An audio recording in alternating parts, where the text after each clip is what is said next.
Kita semua, selamat datang di acara Coffee Morning edisi perdana di tahun 2025. Dan pertama-tama kami mengucapkan terima kasih kepada seluruh Biotizen yang hadir pada kesempatan kali ini. Dimanapun Biotizen berada, kami akan selalu doakan Biotizen kebahagiaan, kesejahteraan, keselamatan, dan juga keberkahan dalam hidupnya. Biotizen, tidak terasa kita telah memasuki tahun baru. Dan momen ini menjadi waktu yang tepat untuk memperbaharui energi, ide, dan juga inspirasi. Dan di Coffee Morning edisi perdana ini kita akan menjelajahi cerita luar biasa dari seorang rekan kita yang telah membawa nama Bio Farma dan Indonesia melangkah ke panggung internasional. Biotizen, hari ini kita akan berbincang bersama Kang Arya Utama, beliau dari Departemen Pengembangan Produk Life Science Bio Farma, yang akan berbagi pengalaman selama menempuh studi di Inggris, negeri sepak bola, dan sekaligus rumah bagi inovasi teknologi vaksin rekombinan. Bersama dukungan beasiswa LPDP dan juga dukungan Bio Farma, Kang Arya berhasil membawa pulang wawasan luar biasa yang akan menginspirasi kita semua. Biotizen, setelah itu jangan lupa akan ada hadiah menarik bagi penanya terbaik dan juga akan ada hadiah menarik bagi pengisi post-test yang terpilih. Jadi silakan Biotizen selama kegiatan ini ikut aktif bersama kami. Silakan untuk bertanya di chat atau menyampaikan sesuatu di chat, atau kalau ingin langsung bersilaturahmi bersama kami, silakan untuk KSN.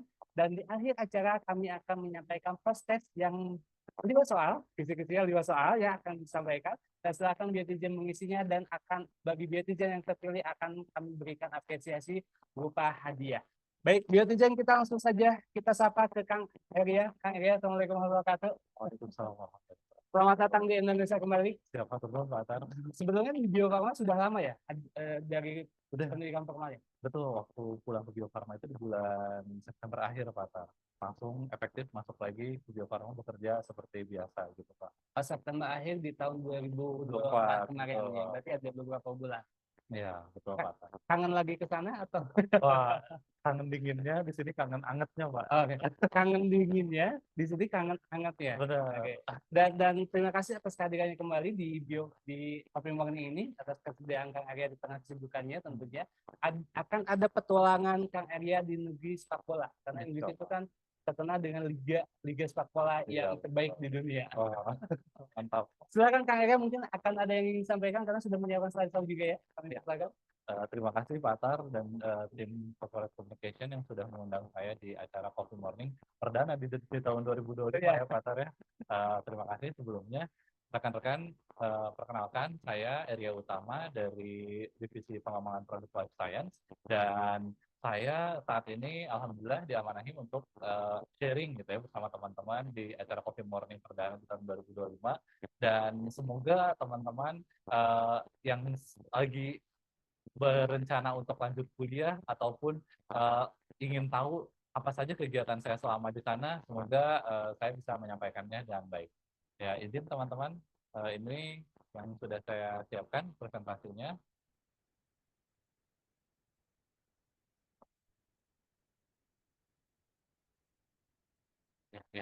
Nah, jadi alhamdulillah waktu di tahun 2023 sampai dengan tahun 2024 saya menempuh pendidikan di University of Sheffield atas izin Bio Farma dan juga dukungan LPDP. Di sana saya belajar teknologi vaksin rekombinan dan beasiswa LPDP. Mohon next. Nah, dulu itu kenapa sih harus melanjutkan kuliah S2 gitu ya? Karena saya merasa yang alasan terbesar itu adalah adanya knowledge gap. Di sini saya di divisi pengembangan produk life science itu dituntut untuk setiap harinya memecahkan masalah yang ada ataupun berinovasi untuk mengembangkan produk yang ada. Dan saat itu saya diamanahi proyek vaksin hepatitis B rekombinan, dan saya merasa wah, saya banyak sekali ketidaktahuannya. Saya di S1 kimia dan spesialisasi biokimia.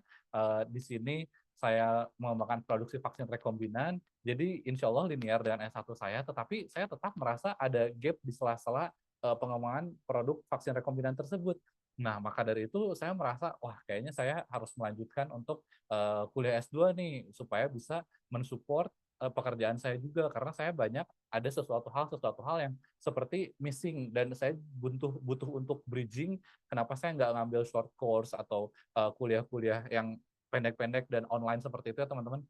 Di sini karena saya melihat kurikulum pendidikan formal itu lebih komprehensif dan saya merasa gap itu bisa terisi semuanya dengan melakukan pendidikan formal S2 ini gitu. Dan qadarullah juga saya dapat assignment project yang lain seperti pengembangan vaksin COVID-19 kemarin Indovac, terus ada pengembangan fasilitas produksi dan juga saya diberikan tugas untuk initial study vaksin human papillomavirus. Nah, wah ternyata banyak banget nih ilmu yang saya nggak tahu, maka dari itu saya ingin lanjut studi S2 seperti itu. Boleh next? Jadi saya rasa saya masih butuh belajar yang banyak untuk mensupport.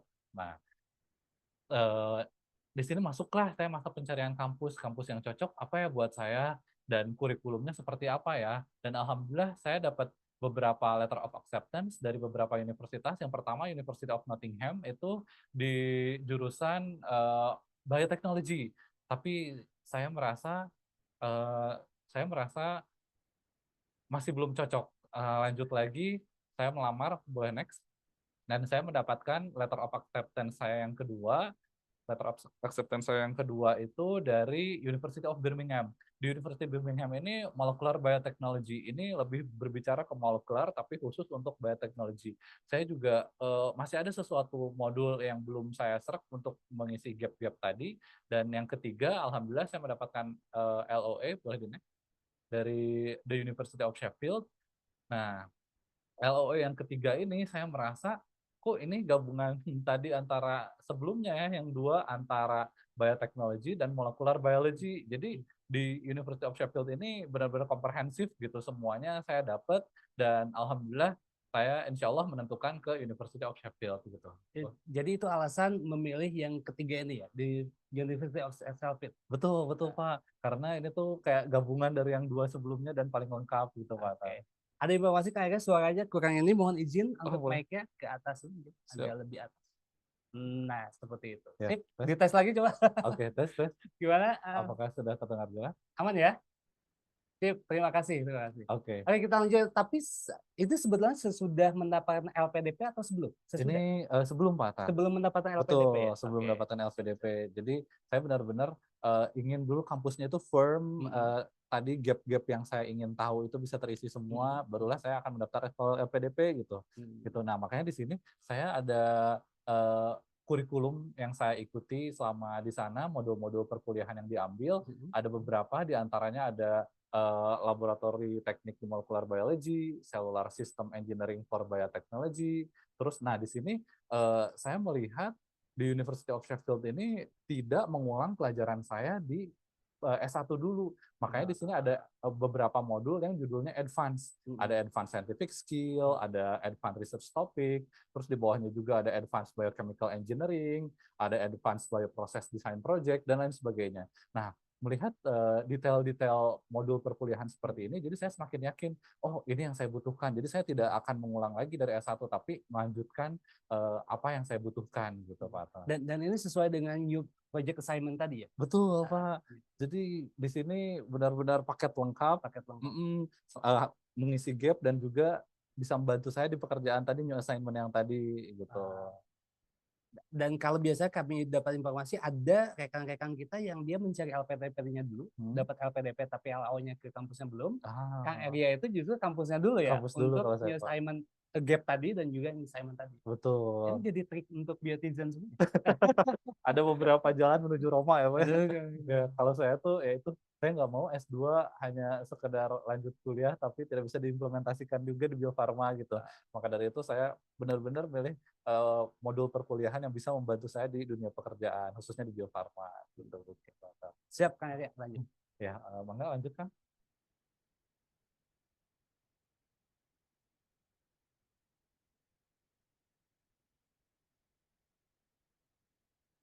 Nah ini baru ke LPDP-nya. betul. Okay. Tadi tentang persiapan saya mencari kuliah. Jadi saya mencari kuliah dulu ya teman-teman sebelum mendapatkan beasiswa.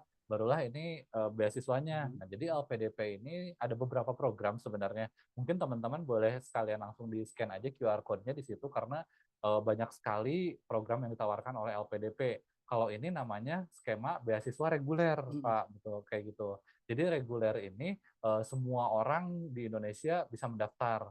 Ada program khusus TNI Polri, ada program eh, eh, ada program yang untuk afiliasi dan lain sebagainya. Pokoknya ada banyak di situ, ada disabilitas juga dan lain sebagainya. Nah, di sini untuk program reguler semua orang bisa mendaftar dan persyaratan ada ijazah standar ya Pak, ada IPK juga dengan minimal 3,0, terus ada surat rekomendasi. Nah ini yang unik. Tadi mungkin kita di belakang panggung sempat ngobrol ya Pak tentang esai komitmen kembali ke Indonesia dan rencana pasca studi untuk berkontribusi di Indonesia. Nah itu salah satu titik berat yang diambil oleh LPDP untuk menyeleksi salah satu penerima beasiswanya gitu Pak. Kenapa itu jadi concern? Karena banyak yang nggak balik lagi. Iya. Kayak pengalamannya. Iya, karena kan LPDP ini didanai oleh pajak masyarakat Indonesia ya Pak ya. Otomatis kita harus memberikan kontribusi untuk masyarakat Indonesia gitu. Nah, di sini LPDP akan menilai seberapa relevan, seberapa realistis anak ini akan berkontribusi ke Indonesia ke depannya gitu. Nah, maka dari itu jadi LPDP ini tidak orang-orang yang hanya berprestasi, pintar, tapi juga ingin mengabdikan ilmunya untuk kemajuan negaranya. Gitu, dan Pak. dilihatnya dari esai itu ya, Betul. selain wawancara nanti ya. Betul, nah jadi ini tahap seleksi berkas, esai dulu, nanti ada, nah tahapan selanjutnya ada tes bakat scholastik dulu Pak, mungkin kayak masuk Bio Farma ya, ada tes potensi akademik lah, semacam itu juga mirip di sini LPDP ada juga. Nah baru setelah itu baru wawancara oleh ada biasanya interviewernya itu ada dari dosen, dari praktisi dan juga dari psikolog seperti itu. Nah ini benefitnya juga dari LPDP udah lengkap sekali ya Pak. Pokoknya kita dapat beasiswa LPDP, tidak usah mikirin apalagi tuition fee udah dapat, uang jajan juga udah dapat, tiket pesawat pulang pergi udah dapat, dana penelitian udah dapat. Pokoknya semuanya alhamdulillah LPDP di mengcovernya gitu Pak. Ada yang nggak di cover? Biaya Ada. IELTS, tes IELTS? Oh iya betul. Betul. IELTS tidak di cover. Itu mungkin yang muncul akan diproses. IELTS yang betul. Nggak di cover. Nggak di cover. Jadi biayanya lumayan. IELTS kalau nggak salah pokoknya kursnya US dollar. Waktu saya tes itu sekitar 3 jutaan Pak. 2,9 3 jutaan. Dan itu LPDP nggak cover IELTS nyampe atau tidak nyampe, jadi uang kita siap-siap hangus. Kalau nggak nyampe, udah. Iya, karena di sini kan ada persyaratan IELTS 6,5 ya Pak ya. 6,5, oke. Nah itu juga ada di post-test Pak. 6,5 persyaratan, jadi kalau misalnya ternyata pas kita tes IELTS di bawah 6,5, otomatis nggak bisa daftar LPDP kan. Jadi ya udah uang yang dipakai untuk tes IELTS kita menghilang. Jadi mungkin salah satu tips untuk Biotizen semua ketika akan tes IELTS itu harus benar-benar yakin bahwa dia akan lebih dari 6,5 poin yang didapat ketika IELTS. Betul, Pak. Kalau nggak yakin, coba-coba berat uang juga ya. Betul. Bukan uang sedikit. Bukan uang sedikit bagi kita, kecuali kalau Biotizen swasta semua. Jadi banyak juga Pak ada website untuk kayak simulasi IELTS. Memang di situ biasanya tidak full kan IELTS itu ada 4 aspek ya Pak. Ada listening, reading, writing, sama speaking. Nah biasanya di website itu nggak semua aspek ada, tapi setidaknya bisa menggambarkan ya mungkin 75% kemampuan kita. Jadi setidaknya nggak benar-benar blank gitu ketika tes IELTS itu. Jadi nanti kira-kira skor kita udah nih masuk di 6,5, ayolah bismillah tes benerannya yang bayar 3 juta gitu. Simulasinya mungkin harus lebih dari 6,5 ya biar betul, biar aman ya Pak ya. Aman. Iya. Gitu. Karena persyaratan kampus pun minimal 6,5. Ya, bahkan ada yang 7 persyaratannya. Gitu. Oke. Ya boleh di next. Kita next.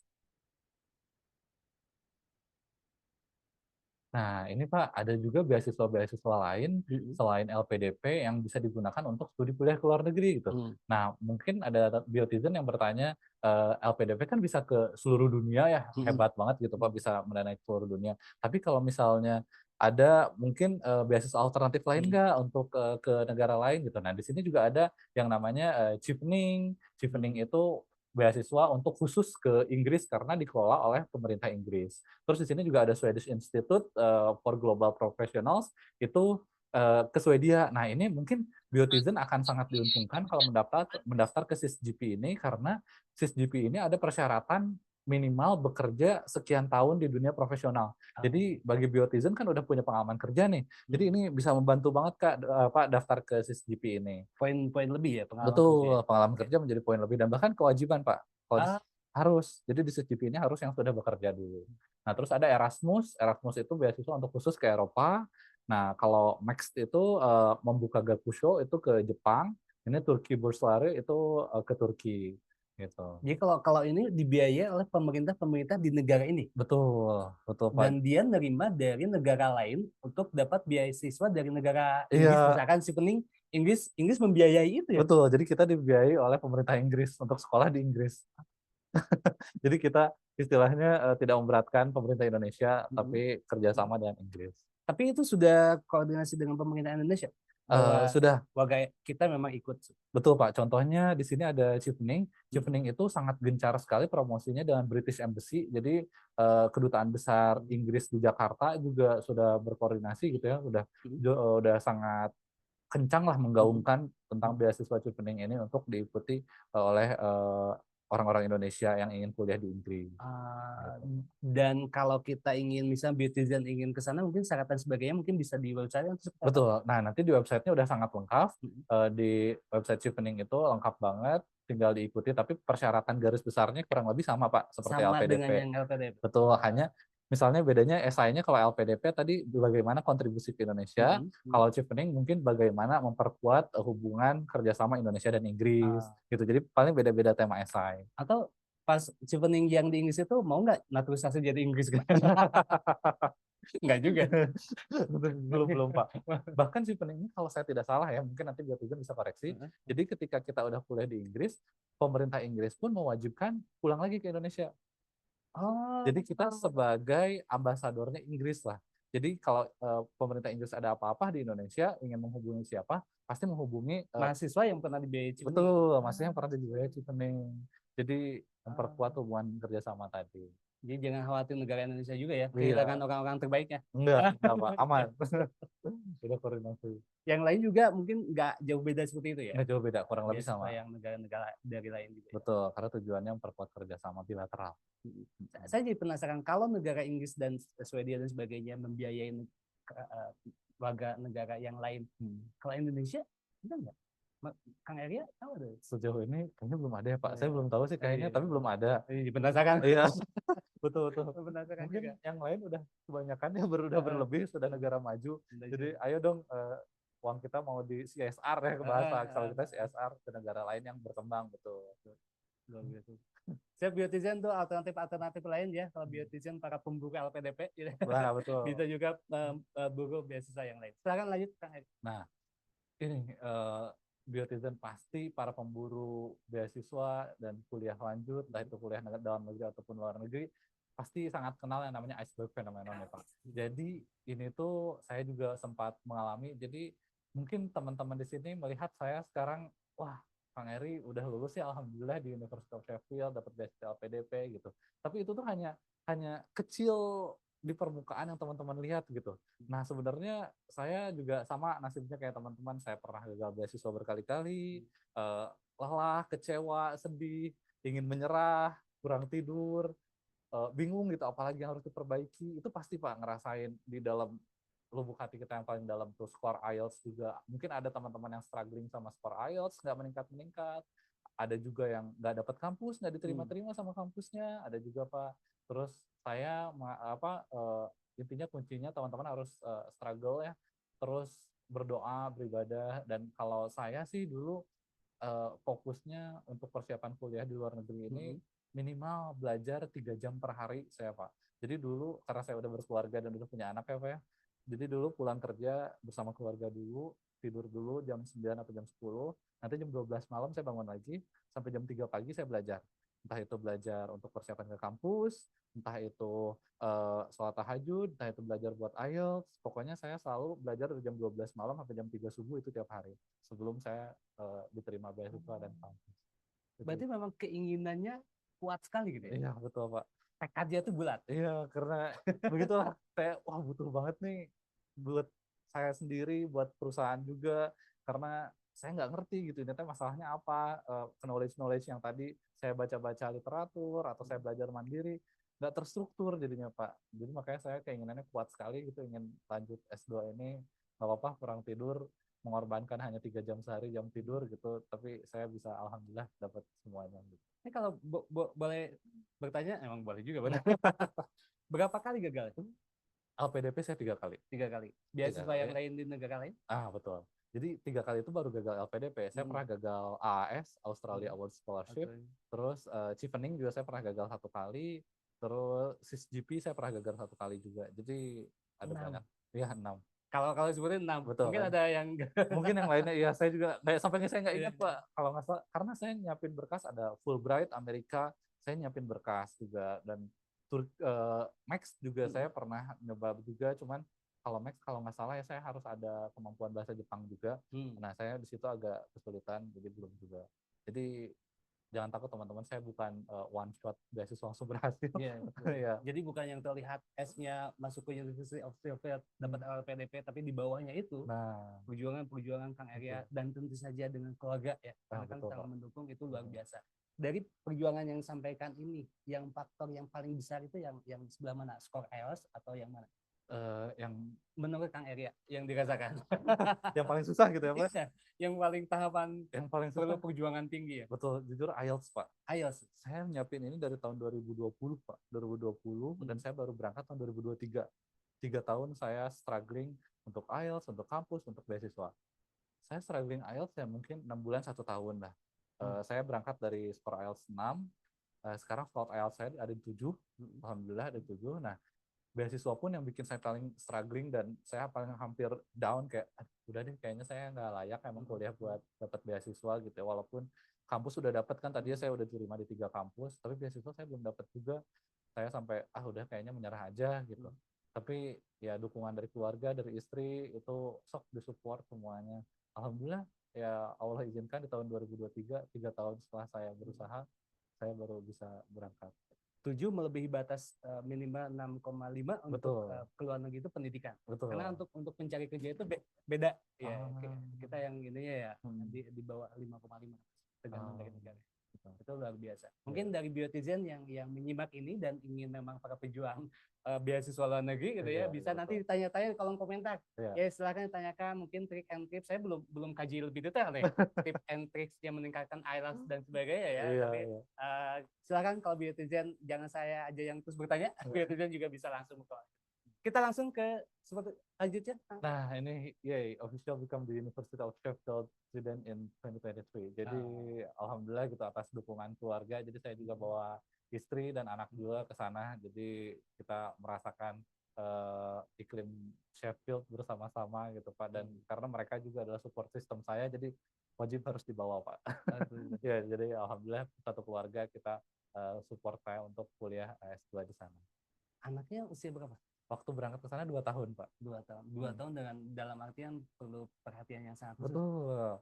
Lagi-lagi di sana kematangan kita seorang kepala keluarga sebagai pelajar juga dituntut untuk bagi waktu seperti apa, manage kerjaan. Kadang di sini juga saya masih suka untuk sharing lah, untuk sharing terkait pekerjaan.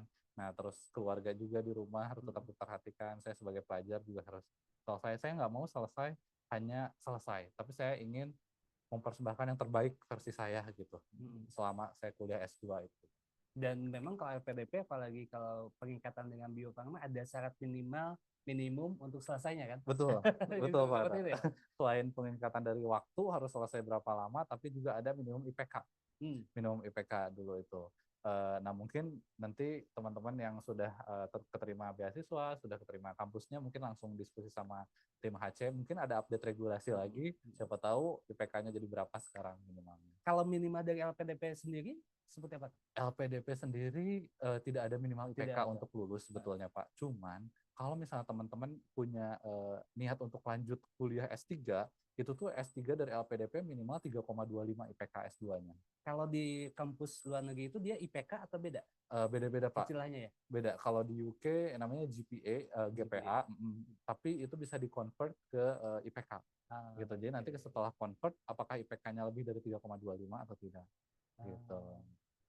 Kang Arya, IPK-nya bisa melebihi untuk S3? Alhamdulillah, Pak. Alhamdulillah. Alhamdulillah. Nggak join lagi apa namanya? Betul. Silakan next lagi. Boleh next lagi. Next lagi. Jadi, wah itu luar biasa pengalaman 1 tahun yang berharga Pak, di sana. Luar biasa ya. Iya. Nah, ini mungkin sedikit kegiatan saya di sana. Ini hanya sedikit saja.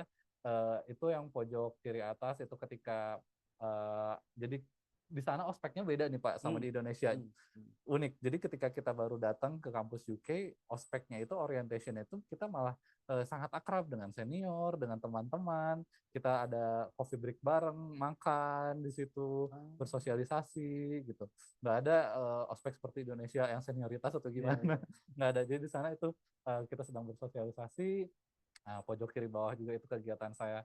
Saya di sini nggak bisa nampilin foto-foto ketika di dalam kampus yang saya banyaknya berkegiatan di lab ya Pak, karena sama seperti di Bio Farma area terbatas. Jadi ini kebetulan kita lagi nge-lab terus tiba-tiba ada alarm kebakaran, ternyata itu alarm latihan sama seperti di Bio Farma. Jadi kita karena di sana sangat menjunjung tinggi safety. Safety itu harus dipatuhi nomor 1 oleh semua orang. Gitu, safety. Nah, terus ini yang paling bawah saya bersama istri dan anak saya lagi 17 Agustusan. Ini di bukit tertingginya di Sheffield. Kita mendaki bukit, bukan gunung. Mendaki bukit sama anak bayi umur 2 tahun setengahan. Di situ 17 Agustus. Nah, di sana itu yang pojok kanan atas, saya ada foto bersama komunitas keluarga Islam Britania Raya. Jadi teman-teman yang mau ke Inggris, jangan takut untuk susahnya hidup berislam di Inggris, ternyata tidak susah sama sekali.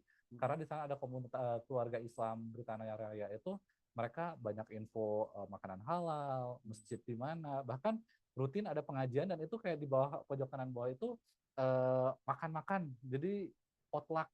Jadi kita masak, kita sediakan untuk teman-teman yang ada di situ. Jadi saling coba masakan teman-teman. Bulan Ramadan seperti apa? Ini sebentar lagi kita Ramadan. Betul. Bulan Ramadan di sana seperti apa? Nah, ini Pak salah satu saya kenapa milih Inggris juga, karena berislam kita tidak susah. Jadi bulan Ramadan di sana, alhamdulillah saya sekitar kampus itu ada 3 masjid besar Pak. Sekitar kampus aja. Itu cuma jalan 5-10 menit dari kampus, dan bulan Ramadan itu hampir di setiap masjid ada buka puasa makan berat gratis Pak tiap hari. Gitu. Jadi sangat-sangat religius, bahkan ada pengajian dulu, biasanya kayak ada dakwah gitu ya dari imam masjidnya, baru kita buka puasa bersama, taraweh normal semua Pak. Kalau tiap hari ada buka sahur sama makan berat gratis, jadi hemat juga ya. Wah, betul Pak. Pak izin saya minum Pak. Silakan. Biar silakan bagi yang penasaran terkait dengan kehidupannya, terkait dengan bagaimana LPDP dan sebagainya, silakan langsung saja cek aja ya Kang Arya, ada Kang Arya yang memang sudah melewati tahapan-tahapan tersebut. Nah, ini juga Pak, saya maaf mau narsis sedikit. Boleh Pak. Emang kesempatan Kang Arya. Saya jarang-jarang selfie sendirian. Itu ada foto selfie saya sendiri memegang, ada beberapa tube itu isinya mikroorganisme yang saya bikin sendiri Pak. Nah, jadi itu hasil dari tesis saya. Jadi biasanya Bio Farma ini transfer teknologi untuk mendapatkan namanya seed Pak. Namanya seed. Seed itu untuk produksi vaksinnya, entah itu dari Jerman, Jepang, dan lain sebagainya. Intinya kita transfer teknologi seed, jadi kita dapat seed dari luar, baru kita bisa produksi vaksin di sini. Nah, di sini saya di kampus, alhamdulillah tesis saya itu selama 6 bulan, saya berjuang keras untuk bisa membuat seed sendiri. Jadi saya bikin seed itu dari nol sampai akhirnya jadi seed ini. Mungkin nanti saya ceritakan agak lebih detail untuk teman-teman yang background-nya life science, prosesnya seperti apa. Jadi ini pencapaian yang alhamdulillah gitu. Kebanggaan. Iya, kebanggaan tersendiri. Jadi pulang ke Indonesia juga membawa sesuatu yang saya sampaikan tadi. Betul. Jadi selama ini Bio Farma beli seed dari orang, ternyata susahnya bikin seed itu seperti ini loh Pak. Saya alhamdulillah berhasil dalam waktu 6 bulan.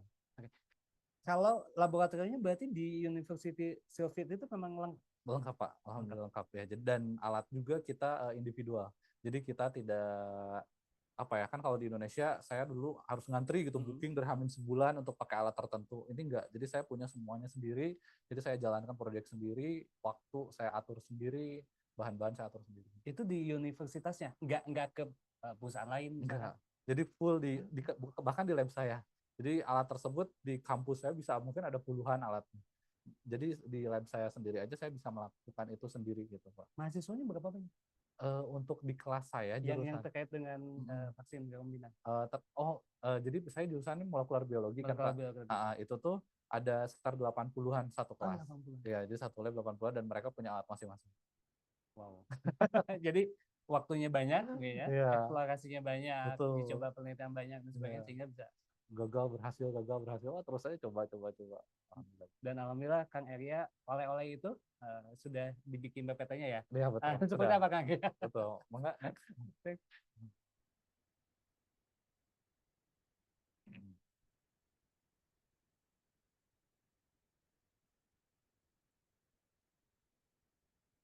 Tapi kalau penelitian itu sambil kita slide-nya, sudah ada. Ah, Silakan Kang Eria. Tes project-nya seperti apa Kang? betul. Jadi tesis project saya judulnya Engineering Pichia pastoris for Production of AP205 Virus-like Particles, a Study on Intracellular and Extracellular Expression. Nah, jadi di sini secara garis besar, saya itu membuat protein yang diekspresikan di ragi, di mana itu yang saya kerjakan sekarang di Bio Farma juga, Pak, diekspresikan di ragi, jadi nanti proteinnya itu bisa membentuk calon untuk vaksin. Untuk vaksin seperti kendaraan, mungkin kalau Kak Indra itu tentang mRNA, itu juga sama teknologi vaksin, ini juga virus-like particle, rekombinan sama teknologi vaksin juga. Nah, itu saya bikin secara intraselular dan ekstraselular. Jadi intraselular itu saya ekspresikannya dua. Kebetulan saya di sini megang proyek vaksin hepatitis B itu secara intraselular dan kemarin yang Indovac COVID-19 itu secara ekstraselular. Nah, jadi saya mencoba membuat protein saya ini bisa di keduanya, yang satu intraselular ini seperti apa, ekstraselular ini seperti apa. Nah, ini metodenya. Metodenya ini mulai dari ada dua plasmid yang saya desain, ada vektor plasmid dan insert plasmid. Jadi di tahapan yang sangat awal ini saya benar-benar uh, mempelajari tentang bagaimana mengkonstruk atau menyusun suatu genetik yang bisa match untuk vektor saya Pichia pastoris dan juga perantaranya atau vehicle-nya di E. coli. Jadi saya konstruk dari awal mulai dari vektornya sampai insertnya yang mengandung protein saya gitu. Ini optimasi hasil diskusi dengan dosen pembimbing saya berkali-kali, ini match tidak, profilnya apa aja yang harus dimasukkan, seperti itu. Nah, mungkin ini juga knowledge untuk teman-teman di life science, di Litbang. Dan juga setelah plasmidnya saya konstruk full jadi menjadi plasmid rekombinan, di situ ada AP205 recombinant plasmid.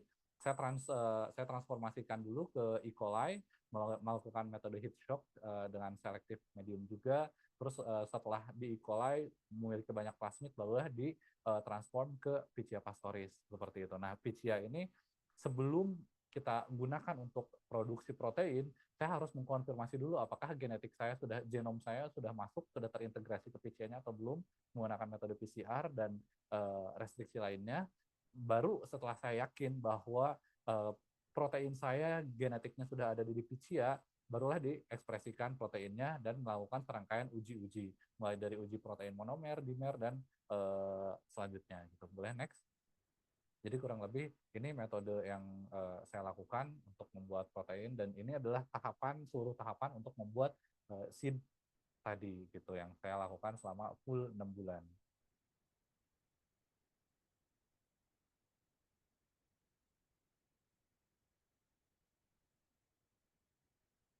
Nah, ini hasil dari penelitian saya.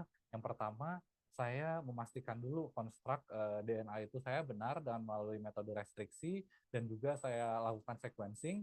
Saya lakukan sequencing, setelah dari sequencingnya oke, restriksinya oke semua, baru saya coba transformasikan ke E. coli, lanjut ke Pichia. Nah, setelah di Pichia, saya juga harus confirm lagi bahwa DNA tersebut sudah terintegrasi ke dalam kromosomnya Pichia, di PCR-kan, dilakukan sequencing juga, seperti itu. Nah, setelah itu barulah saya coba ekspresikan produksi proteinnya melalui kurva tumbuh yang optimalnya seperti apa.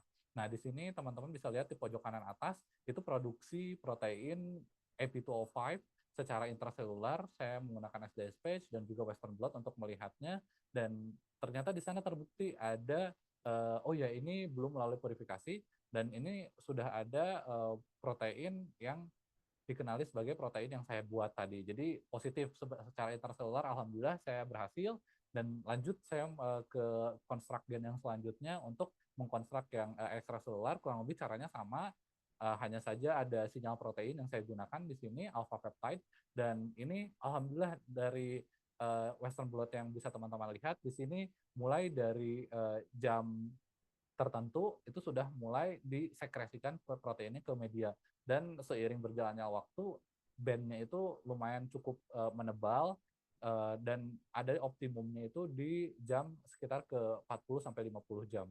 Dan ini menurut saya alhamdulillah so far sudah bisa menghasilkan protein Ep2O5 baik secara intraselular dan ekstraselular. Ini saya kerjakan full 6 bulan Pak Atar di lab mulai dari jam 8 sampai jam 5, bahkan kadang saya minta lembur ke profesor saya karena tadi saya bilang di sana kan safety nomor 1 ya Pak ya, dan di sana tuh sangat menjunjung tinggi work life balance. Dan Jadi penelitian itu sendiri. Pak, sendiri. Jadi di sana tuh sangat tidak boleh nge-lab lebih dari jam 5. Tapi saya bilang, Prof, saya di sini punya goals, saya di sini untuk kepuasan pribadi dan untuk perusahaan saya juga, saya ingin goal saya ketika lulus saya bisa sampai di sini milestone-nya.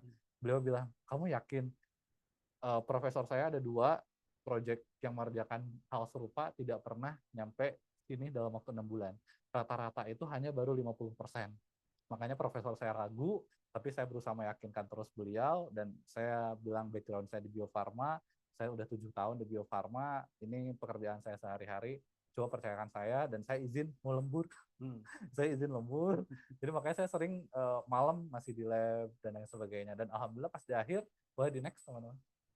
Nah pas di akhir saya menunjukkan ke profesor saya, Prof ini hasilnya, wah intraselular dan ekstraselular, dan akhirnya ini poster saya dipresentasikan dan saya mendapatkan best research poster untuk kategori mahasiswa master di sana. Ini 2 dosen pembimbing saya, Dr. Kaiser Sheikh dan juga Profesor Tak Seng Wong. Dan alhamdulillah gitu kerja keras saya selama ini saya mendapatkan penghargaan ini di sana, best poster dan lain sebagainya. Next.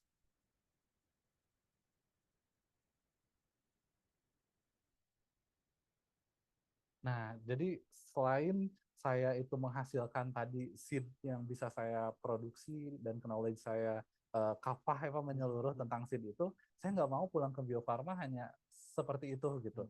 Saya ingin ada sesuatu yang lebih yang saya bawa ke Bio Farma supaya Bio Farma dan University of Sheffield itu tidak lepas begitu saja.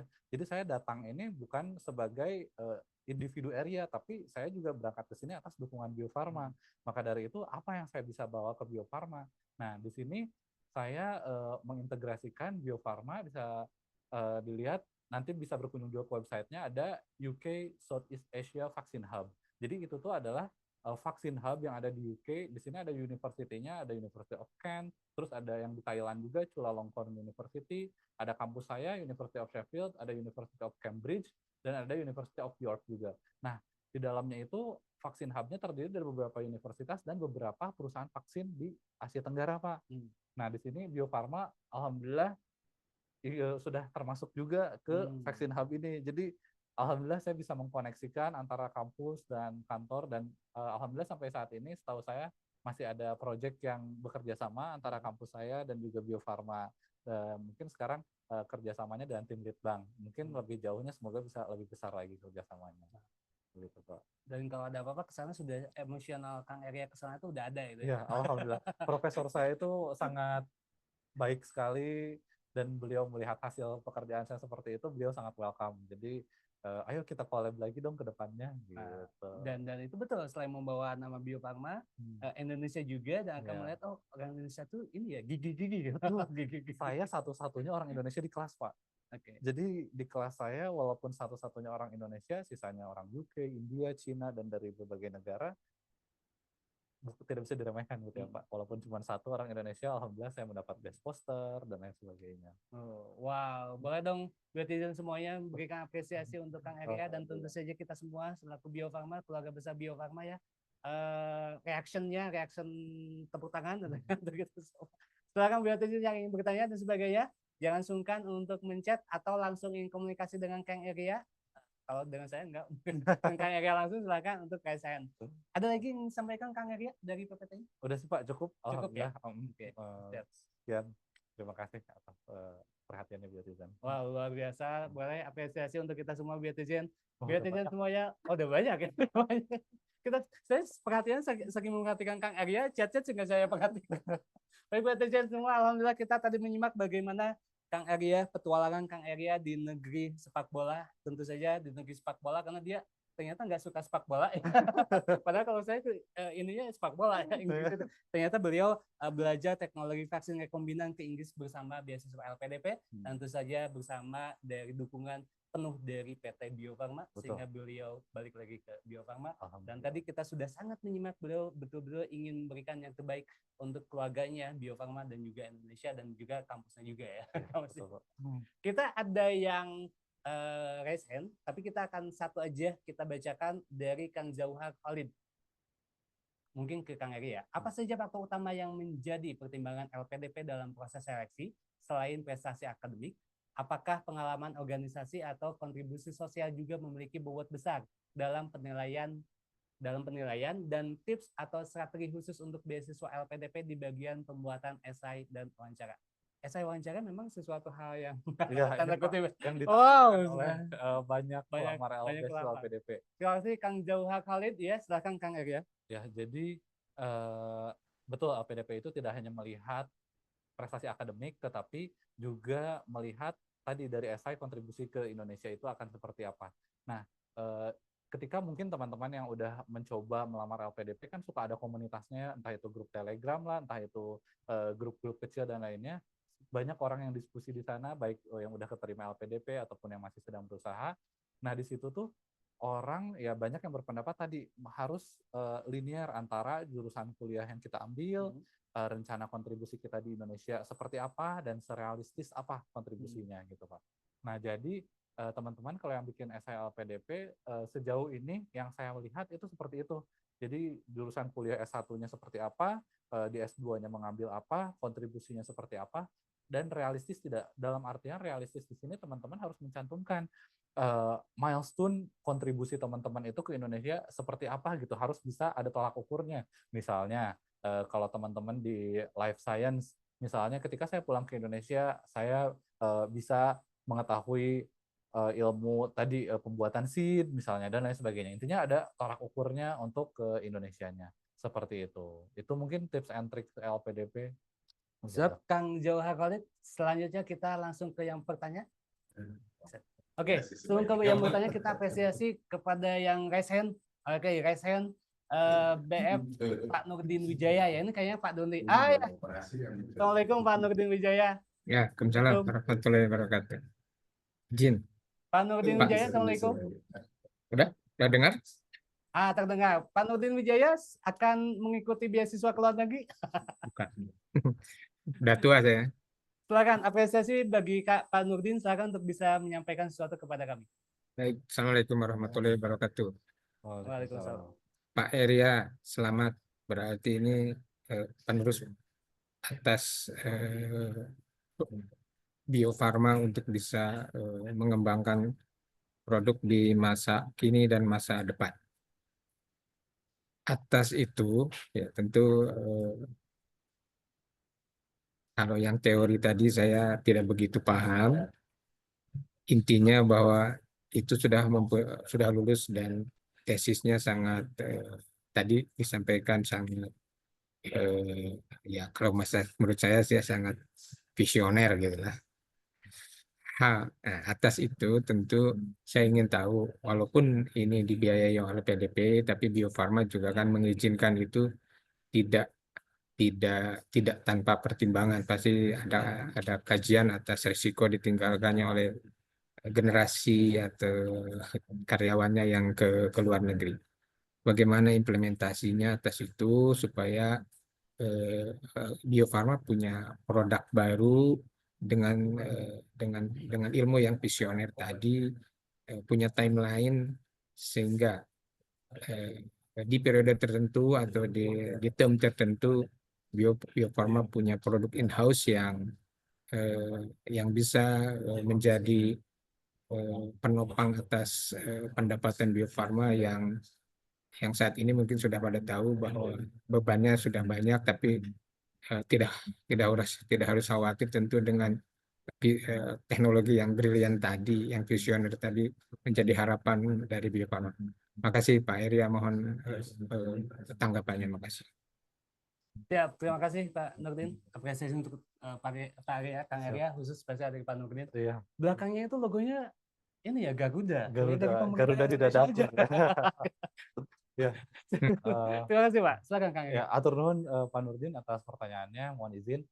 Jadi alhamdulillah ya betul Bio Farma kita tahu semua kondisinya seperti apa, dan saya juga sangat menginginkan Bio Farma itu tetap bersinar gitu ya, dan saya alhamdulillah di sini di produksi vaksin rekombinan semenjak saya pulang saya bisa mengimplementasikan hal tersebut, dan sedikit demi sedikit saya juga diberi amanah lain oleh atasan saya untuk improve project yang lain, salah satunya untuk anti bisa ular.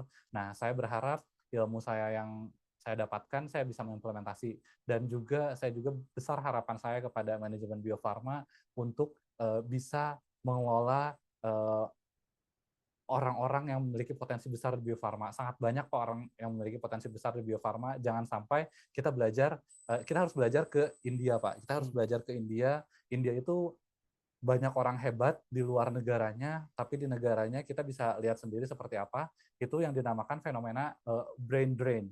Jadi otak mereka itu seperti terkuras dalam artian terkuras keluar India, karena banyak orang India yang keluar negeri dan di Indianya sendiri tidak punya apa-apa. Nah, semoga dengan adanya manajemen seperti itu jangan sampai orang-orang Bio Farma yang sudah memiliki potensi keluar, betul seperti Pak Nurdin bilang tadi. Saya pribadi, izin atas nama saya pribadi, saya memiliki idealisme, saya tidak berharap apa-apa, jujur itu masalah pekerjaan saya, biarkan Allah yang membalas, tapi saya memiliki idealisme ketika saya mengetahui hal tentang sesuatu dan saya tahu produk ini bisa dikembangkan, saya berharap bisa diimplementasikan. Kalau misalnya secara ada faktor X yang bisa menghambat saya untuk mengembangkan produk tersebut yang saya ketahui bisa lebih improve lagi, kadang itu yang membuat saya secara pribadi sedih gitu. Karena saya tahu banyak faktor sekali, tapi kalau misalnya ada faktor X yang bisa saya terima, mohon maaf Kak Arya, produk tersebut tidak bisa dikembangkan karena faktor A, B, C, D, F, saya bisa menerima dan itu insya Allah bisa saya terima gitu. Tapi kalau misalnya faktor X yang lain-lain, kita punya idealisme, tidak bisa terhambat oleh faktor yang tidak bisa kita terima, nah itu biasanya yang membuat teman-teman bisa jadi demotivasi juga. Betul, beliau udah capek-capek, teman-teman misalnya menuntut ilmu jauh-jauh dengan semua pengorbanannya, tetapi di sini tidak bisa terimplementasikan dengan faktor-faktor lainnya. Siap, Begitu, luar biasa. Pak Nurdin, terima kasih.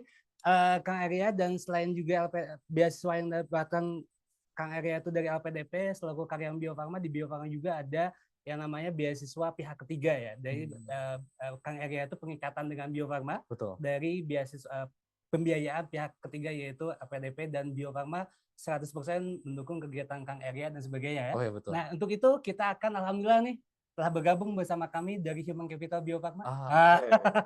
Akan langsung kami. Silakan dari perwakilan dari Human Capital Bio Farma akan menyampaikan sesuatu.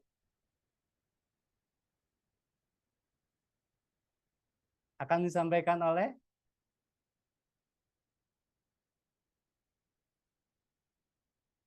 baik dari Human Capital Bio Farma ada Kepala Departemen Manajemen Pengembangan dan Pembelajaran yaitu Ibu Dea Marsenda yang dari tadi menyimak kita semua. Terima kasih nih Bu Dea yang menyimak kita semua. Bu Dea ingin ada sampaikan? Assalamualaikum Ibu. Waalaikumsalam warahmatullahi wabarakatuh. Apakah suara saya terdengar? Assalamualaikum Ibu. Oke, kedengeran nggak Pak? Oh ya.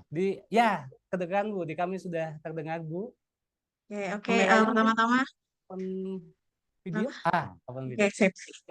Terima kasih atas kesempatan ini. Saya iklan sebentar jadinya.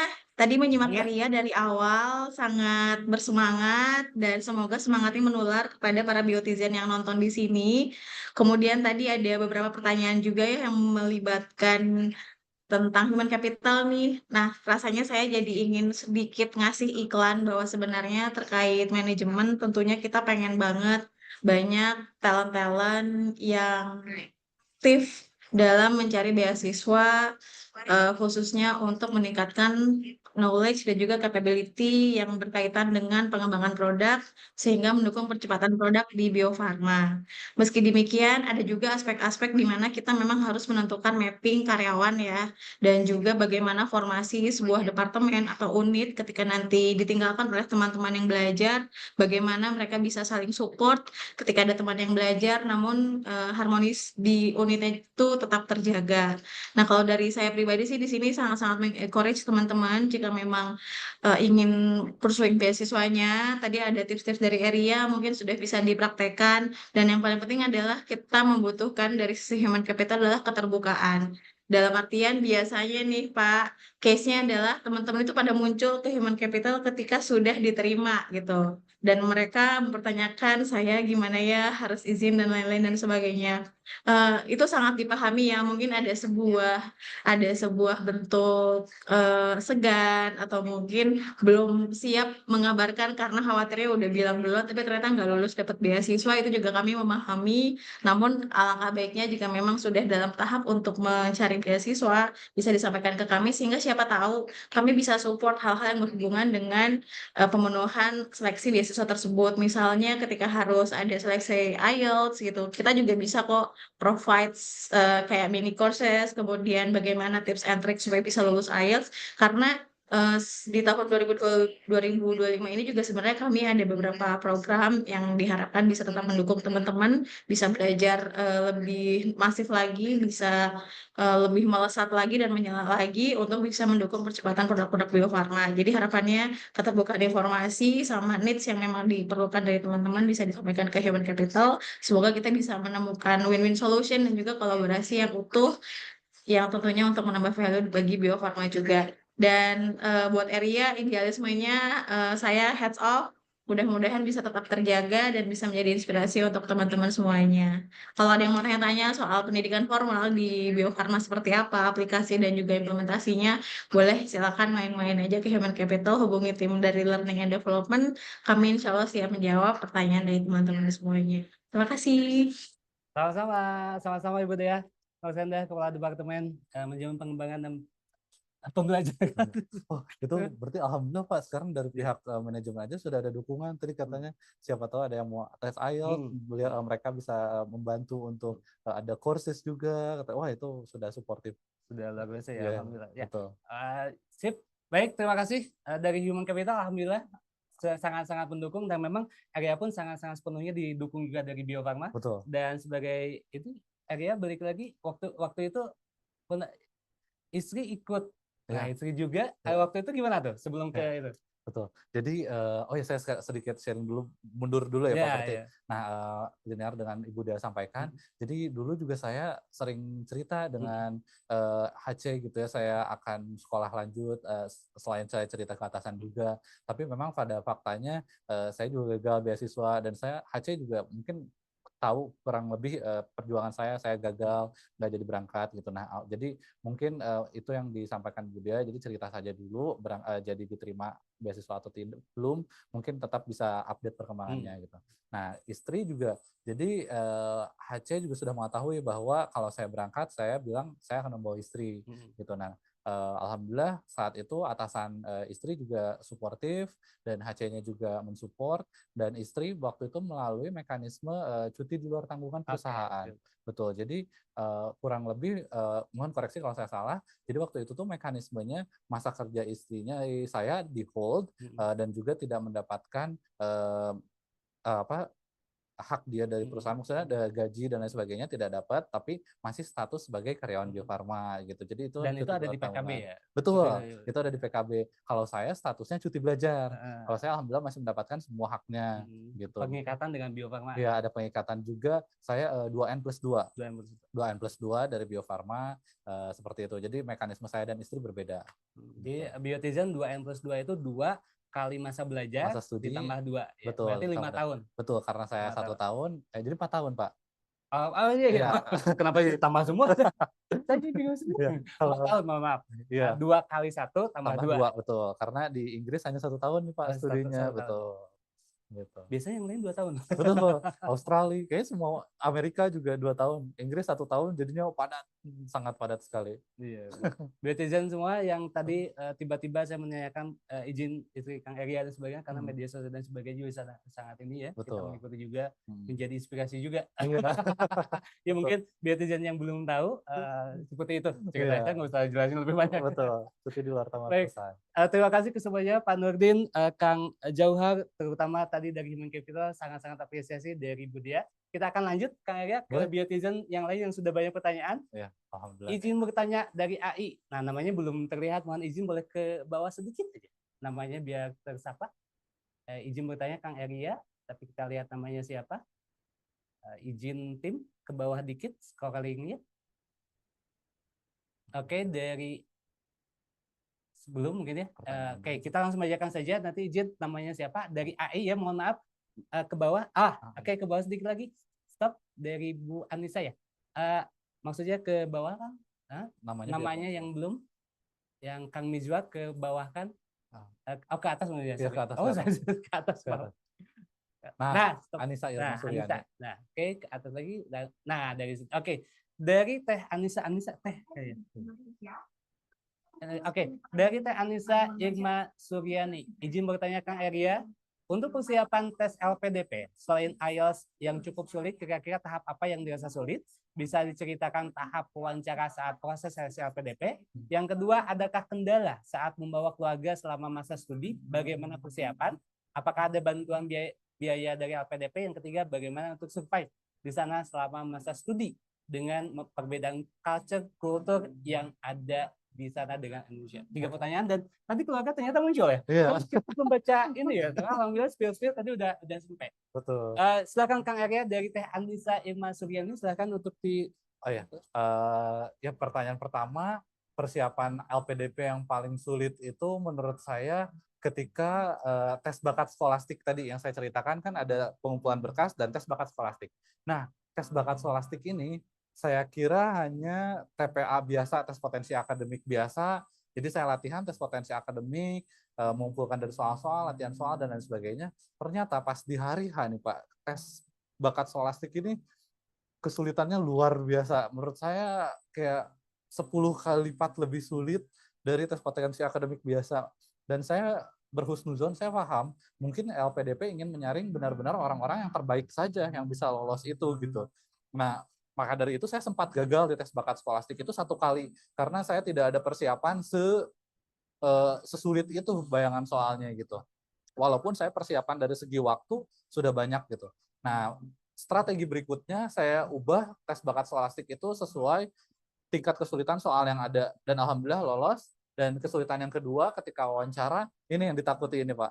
Nah, wawancara dulu itu saya dapat interviewer mungkin bukan latar belakang industri dan kurang linear dengan yang saya ingin sampaikan, jadinya banyak miskomunikasi begitu. Dan beliau terus menanyakan apakah Anda ingin melanjutkan menjadi dosen dan lain sebagainya. Jadi terus mengarahkan ke arah dosen. Dan mungkin itu juga yang sesuatu yang di luar kontrol kita, karena kan kita tidak tahu kita akan mendapatkan interviewer seperti apa gitu ya Pak. Nah, di situ menurut saya itu kesulitan yang saya hadapi. Itu interviewernya yang dari LPDP-nya? Betul, dari LPDP-nya. Biasanya LPDP interviewernya 3 tuh tadi, ada asesor dan dari psikolog juga 1 orang. Nah, asesor ini kebetulan mungkin bidangnya kurang cocok dengan saya, jadi banyak kesalahpahaman dan lain sebagainya. Itu menurut saya yang tidak bisa dikontrol. Izin tadi pertanyaan ke yang untuk keluarga. Untuk keluarga yang bagaimana pembiayaan dan sebagainya? Oh iya betul. Nah, teman-teman kalau untuk S2 itu keluarga tidak dibiayai oleh LPDP, tapi kalau untuk S3 itu dapat untuk ke keluarga dari LPDP. Jadi yang dibiayai adalah 2 orang keluarga, istri dan 1 orang anak. Itu dari LPDP masih dapat dan besarannya 25% uang saku yang pelajarnya dapatkan. Contohnya saya mendapatkan 1.500 pound sterling atau 1.000 kita bulatkan 1.000, 25%-nya berarti hanya mendapatkan 250 pound sterling untuk 1 keluarga, untuk 1 kepala. Untuk istri 250 pound sterling dan untuk anak 250 pound sterling. Jadi 1 keluarga bisa dapat 1.500 pound sterling. Tapi itu untuk S3. Tapi kalau untuk S2 tidak dapat, Pak. Jadi untuk S2 itu Kang Area saja. Iya betul. Perhitungan living cost dari LPDP-nya itu. Iya betul. Hanya Cukup itu. Lebih dari cukup atau gimana? Alhamdulillah masih ada gaji dari Bio Farma. Itu ya dari Bio Farma, dukungan dari Bio Farma ya. Betul. Iya. Pengikatan yang tadi ya. Iya, jadi karena masih dapat dari Bio Farma juga itu sangat membantu saya. Jadi karena kehidupan berkeluarga di Inggris itu sangat mahal, Pak. Sangat mahal.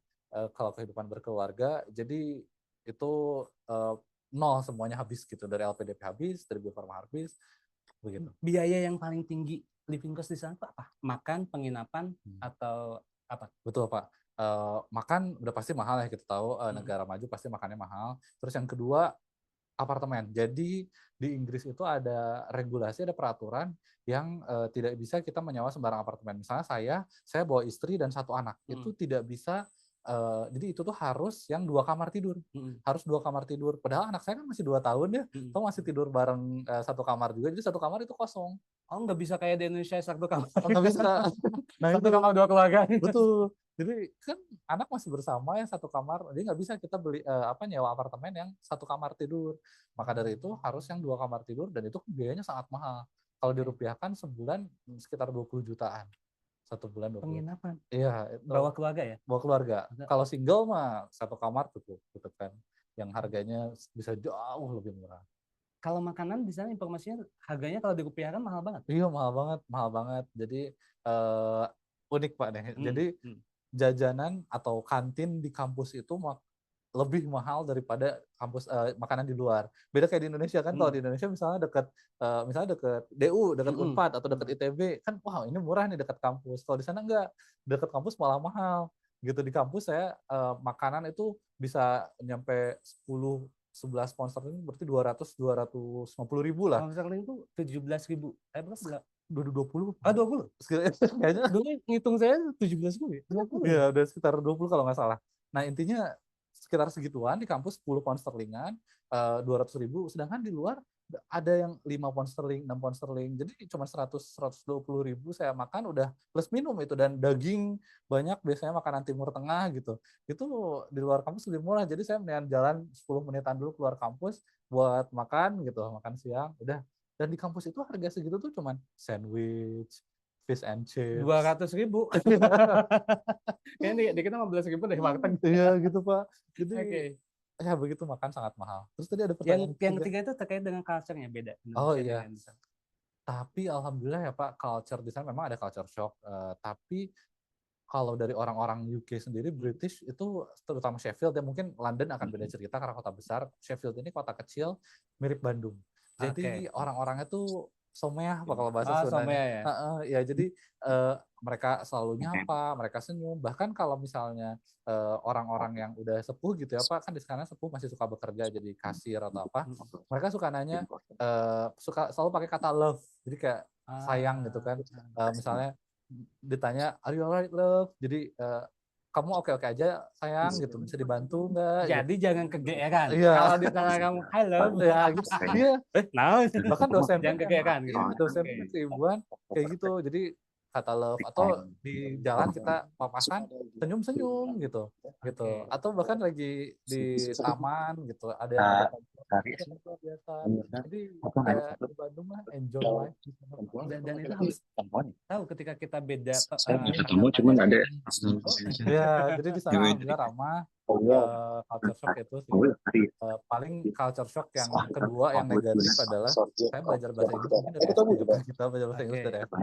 Dan pas datang ke sana itu tuh seperti British itu totally different English. Jadi aksennya beda. Beda Pak. Jadi bukan aksen. Jadi selain aksennya beda, kata-kata ada beberapa kosakata juga berbeda.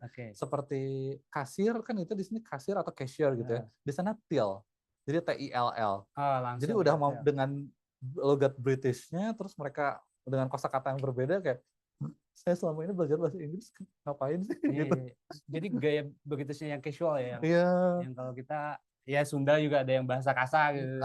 Tapi itu bahasa formal mereka. Iya, jadi till, cashier, terus kayak kentang goreng. Masalah kan kita misalnya kentang goreng itu yang di McD itu fries ya Pak. Kentang gorengnya itu fries, di sana namanya chips. Jadi ketika saya pertama mendarat di Bandara Manchester, saya beli makanan cepat saji gitu. Mereka nanya, kan udah pasti nggak ada nasi ya Pak, mau pakai chips? Hah? kok ayam goreng pakai chips gitu kan, pakai keripik kentang. Saya bilang fries, mereka nggak ngeh juga fries gitu. Terus sama mereka diliatin, oh iya ini maksudnya saya maksud, saya kira chips keripik kentang. Oh Keripik kentang. iya itu crepes, di mereka namanya crepes. Jadi beda.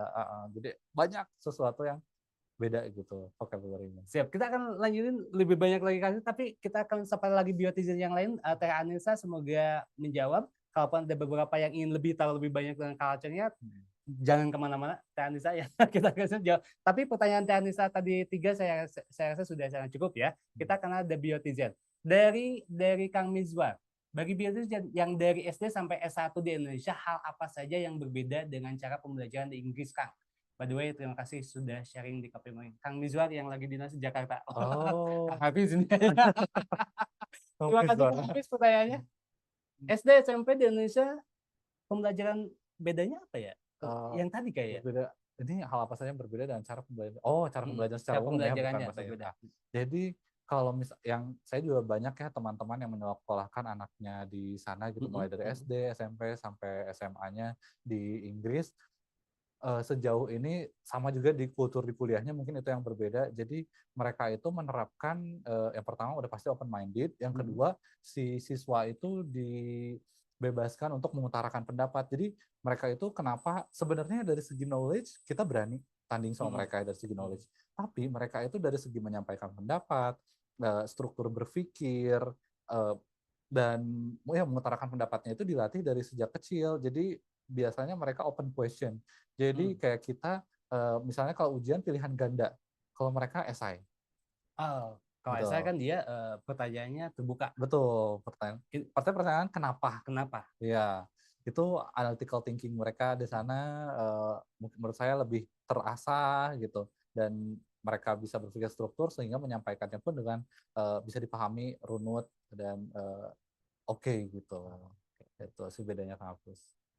Terima kasih pertanyaannya dari Kang Mizwar, sesuai nama yang tertulis, Kang Mizwar ya. Selanjutnya kita ke biotizen yang lain, Kang Farid Ridwan. Kang Farid Ridwan, izin bertanya Kang Arya, diizinkan. Yang pertama, pilih Manchester United atau Manchester City? Peace.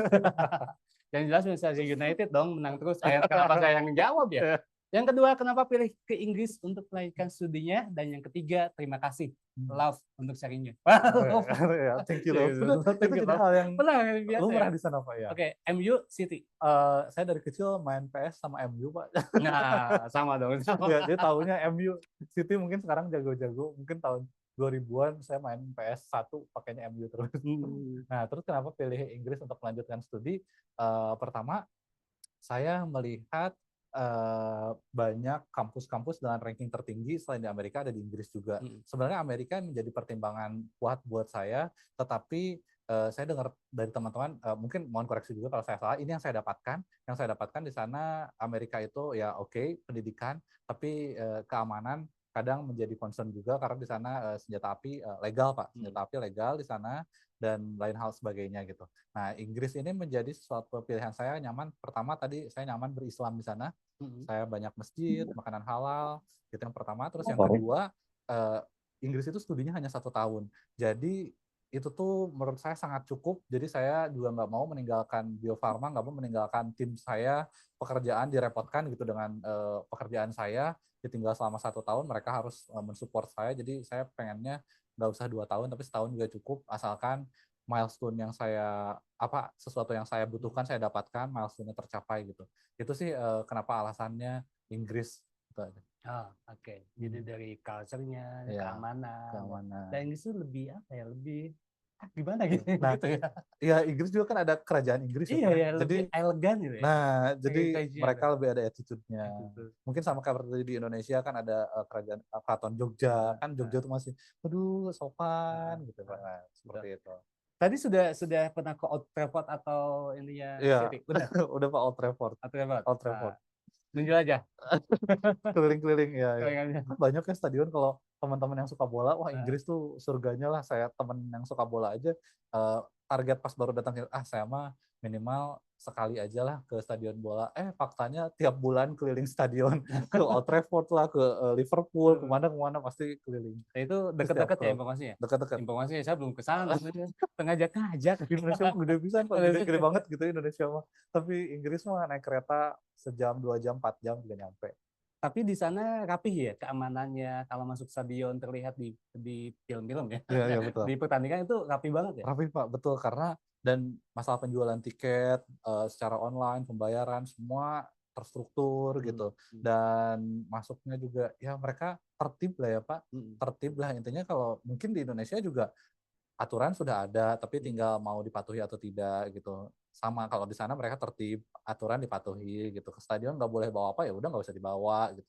Nggak boleh bawa flare, ya udah nggak usah bawa flare gitu kan. Kalau di Indonesia masih ada beberapa yang tidak mengindahkan peraturan. Betul, betul. Kang Farid, tadi sudah dijawab ya, MU. Kang Farid sendiri apa? Nottingham Forest sekali ya, yang sekarang lagi posisi kedua. Di bahasan bola ya. Tapi Sheffield itu katanya Sampai itu kan udah masuk. katanya dikenal dengan klub bola tertua di dunia. Mungkin boleh coba di googling, ada Sheffield United atau apa saya lupa namanya, itu klub bola pertama di dunia. Ya tapi memang nggak bagus sih mainnya. Iya, memang kalah sama MU sih. Oke, selanjutnya kita ke Kang Ridwan. Jadi biar tidak semua bahasan kita memang selain hanya tadi tesis yang berat, kita juga yang ringan-ringan, karena ini barangkali biotizen yang ingin ke sana untuk biotizen atau yang usianya tadi kan sudah ada usia-usia batasannya ya. Mungkin untuk anaknya, nyiapin anaknya dan sebagainya itu bisa juga jadi tips-tips ya. Bisa banget Pak. Betul ya, luar biasa. Kita ke biotizen yang lain, ke Kang Ridwan. Selamat ya Kang Arya, utama materinya sangat menarik sekali, di mana tadi di info dari awal adalah banyak ilmu yang kita dapat di Indonesia, masih banyak yang kurangnya. Apakah ada saran untuk baiknya jika kuliah S1 dan S2 kemana untuk mendapatkan sebagai teknologi vaksin ini biar nanti bisa bermanfaat buat Bio Farma? Atau enggak? Ini spesifik untuk teknologi vaksin untuk Bio Farma. Ini udah siap mengabdi nih Pak, Bio Farma. Ini Kang Ridwan yang banyak yang banyak ya. Yang mana ya? Ya betul, jadi saya S1 dulu di Kimia Unpad, spesialisasi biokimia. Skripsi saya juga tentang teknologi rekombinan, tapi belum spesifik ke vaksin, tapi teknologi rekombinan. Nah, yang saya rasa ini pendidikan S1 di Indonesia seperti yang kurang selaras dengan industri. Saya kurang tahu di kampus lain seperti apa, tapi di kampus saya dulu banyak materi-materi kuliah atau topik-topik skripsi itu belum sejalan yang industri butuhkan gitu. Seperti sekarang Bio Farma butuhnya ini karyawan barunya yang mengerti tentang teknologi vaksin ini gitu. Tapi di kampus tuh tidak ada yang cover itu gitu. Nah, mungkin ini juga masukan ke depannya Pak, mungkin buat kedua belah pihak antara industri dan juga pendidikan, saling ngobrol butuhnya apa, jadi nanti ketika masuk ke Bio Farma ini udah siap untuk digunakan gitu. Jadi Bio Farma induction trainingnya nggak terlalu banyak dan juga bahkan sudah expert gitu. Nah, kalau misalnya S2 di luar negeri itu betul beda Kang Ridwan.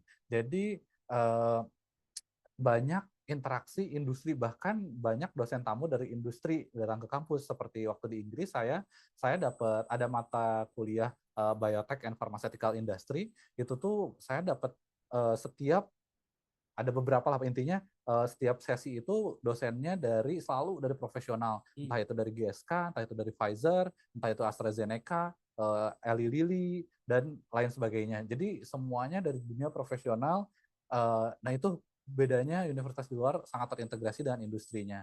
Dan saya bisa rekomendasi yang vaksinnya banyak gitu ya, pembahasan vaksinnya mungkin yang saya tahu Inggris sudah pasti, karena kita banyak perusahaan vaksin di Inggris, di Amerika, dan saya mendengar juga di Belanda dan Australia juga banyak teknologi vaksin. Pokoknya coba Kang Ridwan googling aja home base perusahaan vaksin terbesar di dunia itu adanya di negara mana aja. Kalau misalnya ada di negara tersebut, saya cukup yakin kampus-kampusnya pun ada tentang vaksinnya. Gitu sih, itu clue-nya Kang Ridwan. Dan kalau dengan kita sebagai karyawan, tadi link and match-nya dengan apa yang tugas assignment-nya tadi ya. Kang Arya kan tadi menyampaikan yang awal banget ya, betul, gap betul. Dan juga memang tugas-tugas yang diberikan, project tugas assignment yang Kang Arya memang nyambung. Betul, dengan Pak. yang diambil itu ya. Iya, nyambung. Jadi memang itu yang men-trigger saya kenapa harus kuliah lagi gitu, untuk membantu saya juga menyelesaikan new assignment tadi, Pak. Gitu. Siap, terima kasih pertanyaan yang luar biasa dari Kang Ridwan. Sekarang pertanyaannya dari Kang Alto. Altov itu kayak nama anak saya, Altov. Oh iya, kenapa terjawab? Siap, Kang Altov, izin bertanya, diizinkan. Apa yang membedakan seorang penerima beasiswa LPDP dengan pelamar lainnya? Dan apa langkah-langkah apa yang harus dilakukan untuk meyakinkan tim seleksi LPDP bahwa kita adalah kandidat yang tepat? Meyakinkannya gimana nih LPDP nih? Iya, iya. Bahwa Kang Arya memang cocok dikasih duit yang banyak gitu. Nah, ini unik pertanyaan nomor Hmm. satu. Apa bedanya penerima beasiswa LPDP dengan yang lainnya gitu ya, Hmm. pelamar lainnya? Membedakan LPDP dan pelamar lainnya. Iya. Jadi yang harus unik juga. Seperti tadi saya bilang, beasiswa LPDP itu dari pemerintah Indonesia, dari rakyat Indonesia. Jadi kita harus bisa menjadi yang pertama ambasador bahwa Indonesia ini studentnya seperti ini loh, kualitas orang Indonesia ini seperti itu loh. Yang pertama itu ketika yang itu menjadi bekal saya ketika berangkat ke sana, saya tidak mau hanya sekedar lulus, tapi saya harus merepresentasikan Indonesia itu seperti apa. Itu yang pertama. Yang kedua, untuk meyakinkan LPDP tadi esai, rencana kontribusi kita harus selaras, harus realistis juga, ada tolak ukurnya, ya, dan itu kita harus bisa highlight, harus bisa benar-benar bagaimana menyampaikan yang kita inginkan ke beasiswa, ke para asesor LPDP itu supaya bisa diterima gitu Pak. Jadi mereka bisa menangkap apa yang kita mau dan kita unik dari pelamar lainnya. Oke, Gitu. oke. Altaf ini kita kenal magang di Bio Farma, tapi ada keinginan tahu sehingga dia bertanya. Nah, kalau misalkan yang lulusan LPDP, yang dia belum dapat pekerjaan, okay, dia melamar dengan pelamar lain yang memang dia bukan dari LPDP. Kang Arya punya teman-teman dari LPDP yang kan ada cerita dia LPDP terus melamarnya seperti apa dan sebagainya, ada pengalaman cerita itu teman-teman? Yang belum bekerja. Yang belum bekerja, iya betul. Nah, ini juga menjadi isu yang lagi ramai ya Pak. Itu yang lagi itu ya, yang betul. Bahwa dia dapat LPDP keluar, tapi ketika untuk mencari kerja dia agak sulit. Iya, ini menjadi isu yang lagi ramai di Indonesia. Dulu sekali sebelum saya daftar LPDP ada istilah LPDP itu pulang harus mengabdi, gitu, harus pulang dan mengabdi.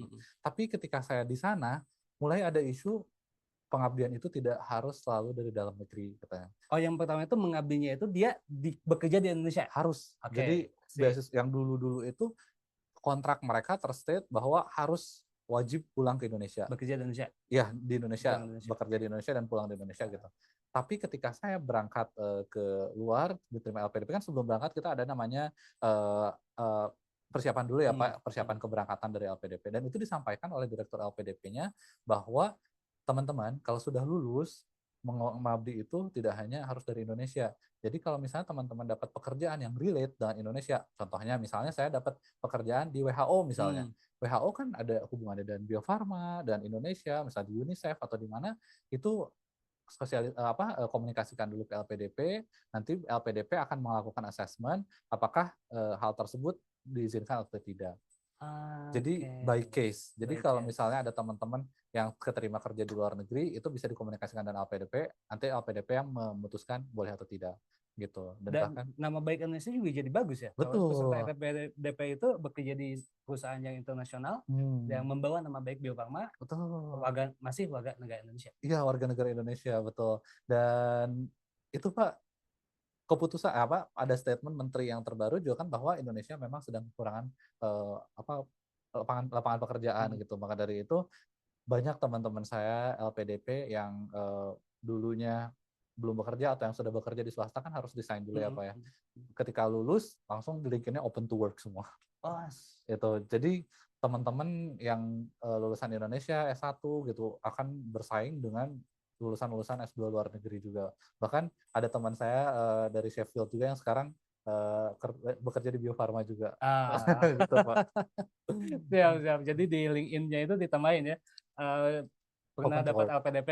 Iya, betul. Oke, next kita akan ke namanya, nah ini nama bagian nih, FPP 3. Izin bertanya, Pak, mungkin sedikit terkait aspek KHC kan terkait teknis sudah banyak ditanyakan oleh yang lain. Saya saat tugas studi LPDP di luar program perusahaan, statusnya cuti seperti apa dan apakah masa kerja selama studi tetap dihitung masa kerja atau tidak? Benefit apa yang masih didapatkan dari perusahaan? Terima kasih. Ini pertanyaan ke HC ya. Tadi Kak HC sudah menyampaikan sebenarnya dan nanti bisa koordinasi dengan HC juga. Iya. mungkin tadi juga saya udah menyampaikan Pak, mekanisme saya adalah cuti belajar, tugas belajar. Tugas belajar itu saya selama 1 tahun masih mendapatkan semua haknya, alhamdulillah, dapat gaji, dapat bonus dan sebagainya. Hanya saja saya menjadi K40. Menjadi K40 karena saya tugas di luar. Tapi kalau untuk istri yang ikut itu skemanya cuti di luar tahapan perusahaan, yang mana masa kerjanya di hold dan tidak mendapatkan benefit dari Bio Farma. Kalau saya masa kerja lanjut Pak, alhamdulillah, jadi tidak ada stop masa kerja. Siap. Seperti itu FFP 3BF. Kalau ada apa-apa tadi, alhamdulillah Budaya sangat-sangat terbuka untuk menerima biotizen sekalian yang ingin meningkatkan diri lewat pendidikan pengembangan di luar negeri. Ya. Selanjutnya, udah ya? Oh, masih banyak. Masih banyak. Oke, selanjutnya apakah sudah? Sudah cukup ya? Sudah cukup, alhamdulillah. Silakan biotizen, ada waktu beberapa menit lagi. Sudah cukup, kita tutup saja.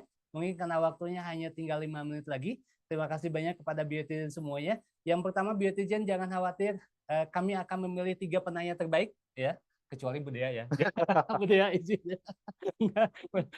Kecuali Budaya, Kang Arya akan memilih 3 penanya terbaik. Dan juga biotizen semua, saat ini kami telah menyampaikan terkait dengan post-test, yaitu hal-hal apa ya, sedikit pertanyaan yang sebetulnya itu ABC, belum open question, tapi masih close question. Tapi nggak apa-apa, sebagai apresiasi keikutan serta dari biotizen semua. Dan bagi biotizen yang nanti menjawab pertanyaannya, jawabannya juga sebenarnya sudah kita sampaikan terus-terusan ya, diulang-ulang tadi. Pak bilang ini di sini. Sudah diulang-ulang, dan itu saya yakin biotizen semuanya mengetahui. Akan kami pilih 3 pengisi post-test terbaik, akan kami pilih 3, dan penanya terbaik sesuai dengan Kang Arya. Penanya Kang Arya dari 8, 7 ya, karena Budaya alhamdulillah menyampaikan sesuatu 7.